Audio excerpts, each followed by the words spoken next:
Jean-Michel Jarre, bonjour. Bonjour. Vous êtes le parrain de l'édition 2024 de Mans Sonore. La Ville du Mans est très heureuse de vous accueillir pour cet événement. En quoi c'est important pour vous d'être le parrain d'un événement qui dure une semaine et qui porte sur le son? Alors je dirais que c'est important d'abord parce que ça se passe en France. C'est-à-dire que je pense qu'on a un savoir-faire dans le domaine du son qui est souvent pas nécessairement aussi reconnu en France et ailleurs. On a une véritable histoire avec le monde du son et le développement technologique lié au son. Et c'est formidable qu'une ville comme Le Mans, justement, puisse euh, remettre, non pas l'église, mais le son au centre du village. Notamment, et pourquoi je dis au centre du village, c'est que, en fait, plus que jamais, au moment où on parle à notre époque de l'émergence du métavers, des mondes immersifs, on oublie souvent que pour l'être humain, ce qui est la manière dont on sent l'immersion d'abord, c'est d'abord par les oreilles, avant les yeux. Le champ visuel, c'est 140 degrés, le champ auditif, c'est 360 degrés. Et donc, il y a une véritable opportunité pour le monde du son et donc de la musique et des créateurs de pouvoir justement investir des nouveaux modes d'expression. Et le Mans Sonore, justement, témoigne et fait la promotion, au fond, d'une manière d'une manière innovante de concevoir la manière dont on va produire le son et dont on va le recevoir, c'est selon qu'on soit créateur ou auditeur, euh, euh, j'allais dire demain, mais dès aujourd'hui. Dès aujourd'hui, il y a ce savoir-faire que nous devons absolument faire savoir, faire connaître, et je pense que le Mans Sonore s'inscrit tout à fait dans cette optique. Je suis heureux et honoré de pouvoir être le parrain de cette nouvelle édition en 2024. Vous allez inaugurer un dôme sonore immersif en son 3D. Une première mondiale. Comment vous allez travailler avec ce dôme? Est-ce que vous avez déjà travaillé à l'intérieur? Et qu'est-ce que vous allez proposer à l'intérieur? Alors en fait, le dôme sonore correspond exactement à la manière dont j'espère qu'à l'avenir, un grand nombre d'endroits, de salles de concert s'in- pourront s'inspirer de ce dôme. Qu'est-ce qu'il a de particulier? Il a justement le fait de pouvoir, pour la première fois, proposer au public d'être à l'intérieur de la musique et pas devant. Depuis des siècles, finalement, en tant que compositeur, mais aussi en tant qu'audience, on a un rapport frontal au son. C'est-à-dire que quand on compose pour l'orchestre, on visualise l'orchestre en face de soi avec les cordes d'un côté, les percussions au milieu, les bois de l'autre. Quand on va à la salle de concert, c'est la même chose, on a l'orchestre en face de soi. Et pour les musiques actuelles, on a soit les haut-parleurs stéréo en studio pour composer, soit quand on va dans un concert ou un festival, on a la sono en face de soi. Et finalement, on a un peu la relation qu'on peut avoir avec une peinture par rapport au son, ce qui est quand même paradoxal, dans la mesure où la manière dont on vit le son au quotidien, c'est justement à 360 degrés. C'est-à-dire qu'on est entouré de sons dans la rue, à la campagne, où que l'on soit.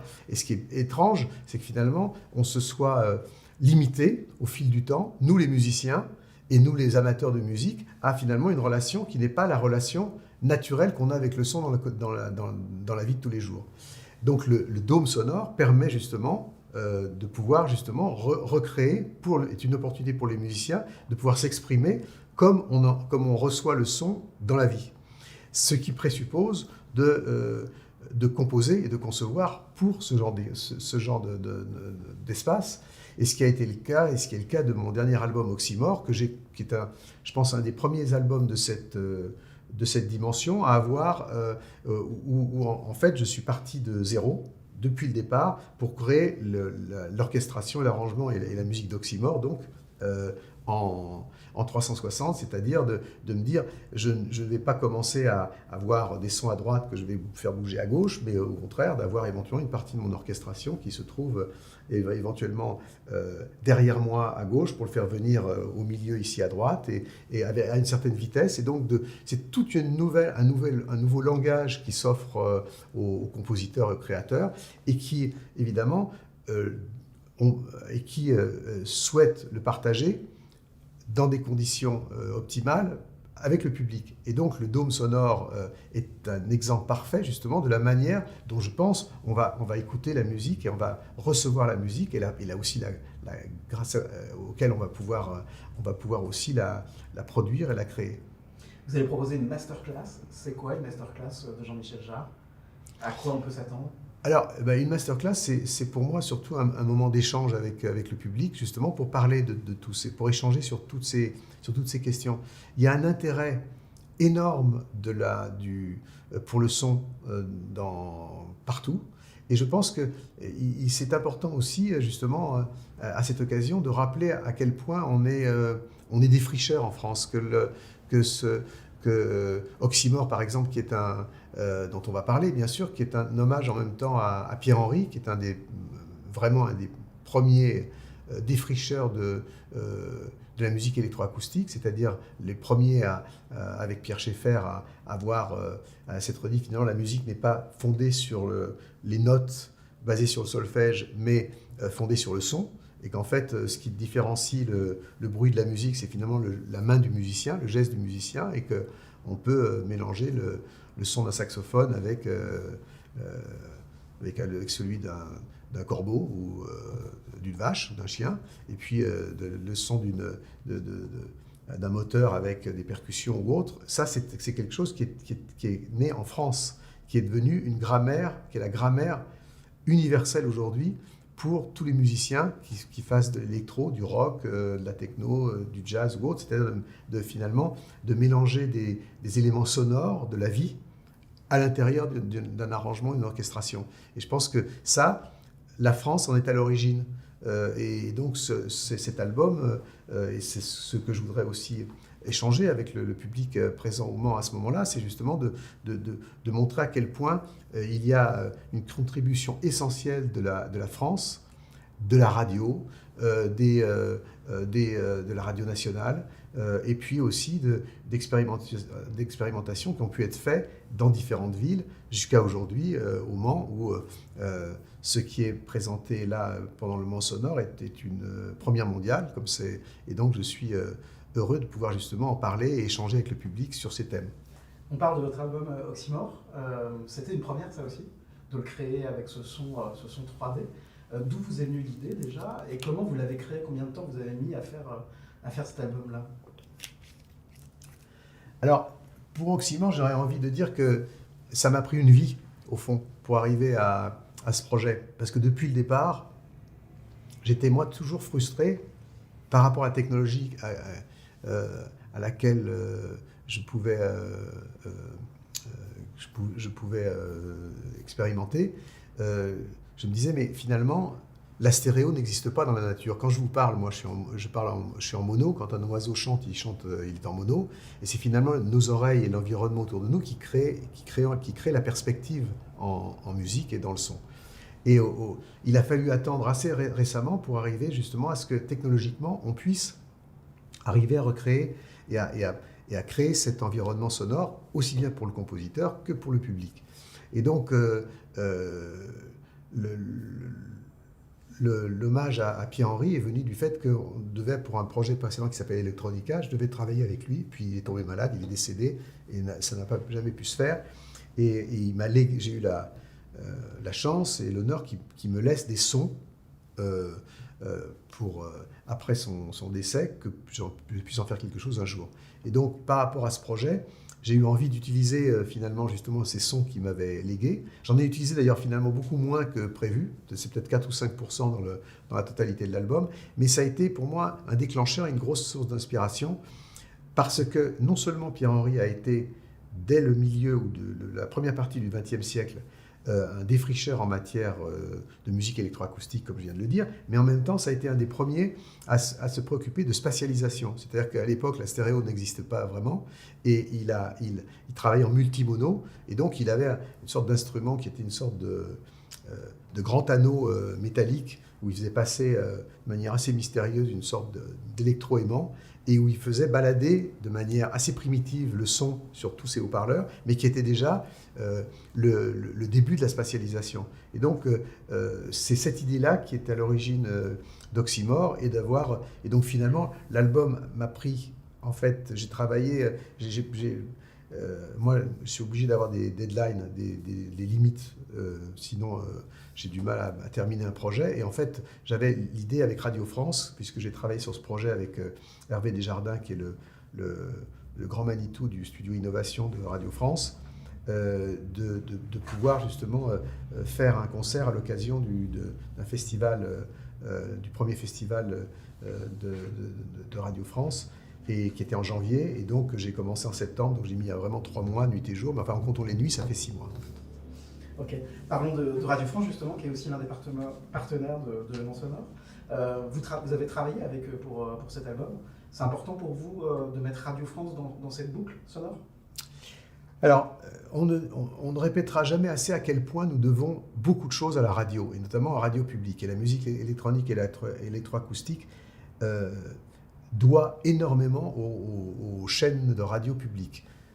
Le groupe de recherche musicale avec Pierre Schaeffer, qui était lié à l'ORTF à l'époque, le Stockhausen en Allemagne avec la radio publique allemande, le laboratoire de la BBC qui a donné Doctor Who, et toutes les premières musiques électroniques aussi en Angleterre, on voit qu'il y a un lien qui est un lien technologique. C'est-à-dire que moi, je me souviens quand j'ai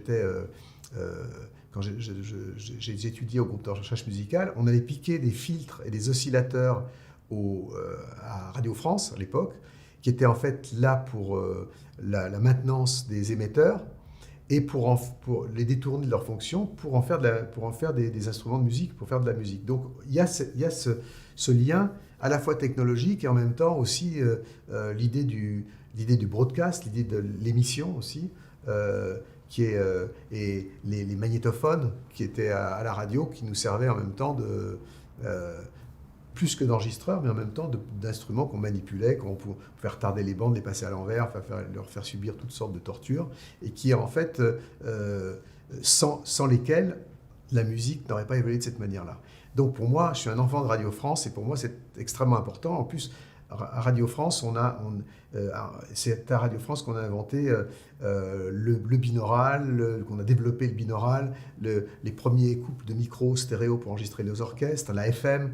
Enfin, tout ça, c'est un vocabulaire, ça fait partie du vocabulaire et de la grammaire de la musique que je fais, ou de la musique électroacoustique ou électronique. Donc effectivement, il y a un lien très fort. Et donc, c'est pas un hasard si aujourd'hui Radio France se retrouve partenaire du Mont Sonore. Je reviens dans ce que vous allez proposer à l'écoute au Mans. Vous êtes un pionnier de la musique électronique. Est-ce qu'on n'entendra que de la musique électronique? Est-ce qu'on entend que de la musique électronique dans Oxymore, ou on entend autre chose? Alors, c'est intéressant parce qu'en fait, quand on parle de musique électroacoustique, il ne s'agit pas en fait de son électronique, souvent, mais de son, ce qu'on a appelé plus tard le sampling ou l'échantillonnage, c'est-à-dire en fait de prendre des sons bruts qui peuvent être un son de...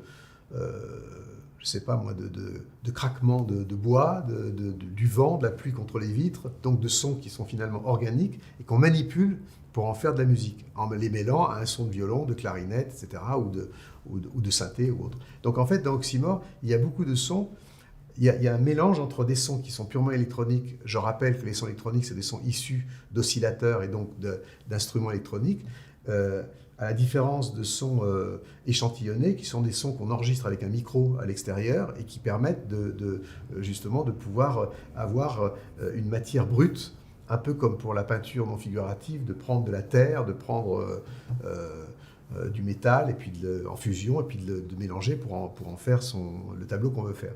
C'est exactement la même chose. Donc en fait, dans Oxymore, il y a une majorité de sons qui sont paradoxalement non électroniques, mais qui sont traités électroniquement. D'accord. Et pourquoi votre album s'appelle Oxymore? Pourquoi ce mot-là? Alors, oxymore, parce que je pense que la musique concrète est un oxymore en soi. La musique, c'est-à-dire, comme je disais, de mêler c'est-à-dire un oxymore, c'est finalement le fait de prendre deux éléments qui n'ont rien à voir pour en faire quelque chose d'autre, pour en faire quelque chose de neuf. Et en fait, c'est le principe de la musique électroacoustique, c'est-à-dire de prendre le son d'un oiseau, de le mélanger avec une clarinette, deux éléments qui n'ont rien à voir l'un avec l'autre, pour en créer un moment de poésie ou un moment d'anxiété ou quoi que ce soit. Et puis, le fait aussi que, au fond, quand on réfléchit, un artiste se définit par son maniement des oxymores, c'est-à-dire finalement de prendre une idée qui est incongrue, inhabituelle, et d'en faire quelque chose justement qui va être personnel, de se l'approprier et d'en faire quelque chose d'inouï au sens. Donc je trouvais que ce terme convenait tout à fait à ce projet. Je vais finir avec ce rendez-vous du 20 novembre. Ce jour-là, 20 janvier. 20 janvier, ce rendez-vous du 20 janvier 2024. Ce jour-là, donc, ce sera un moment étonnant en France et dans le monde. Ce sera une première mondiale, selon vous? Je pense que, et au-delà de ma participation, je ne parle pas de ma participation, mais le fait qu'il y ait la volonté d'une région, d'une ville, de pouvoir justement repousser les frontières d'un mode d'expression qui n'est pas seulement quelque chose de technique, d'abstrait, mais qui a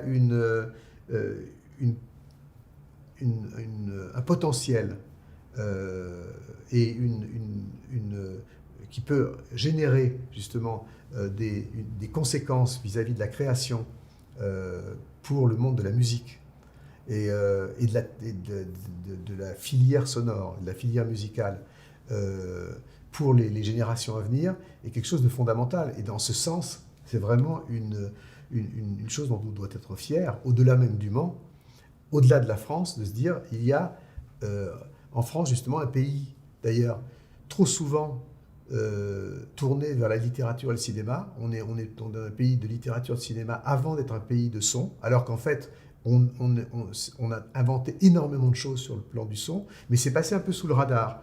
À tel point d'ailleurs, on peut voir par exemple le CNC, le Centre National du Cinéma, a été créé en 1946, et le CNM, Centre National de la Musique, son équivalent musical, a été créé en 2020, 75 ans plus tard.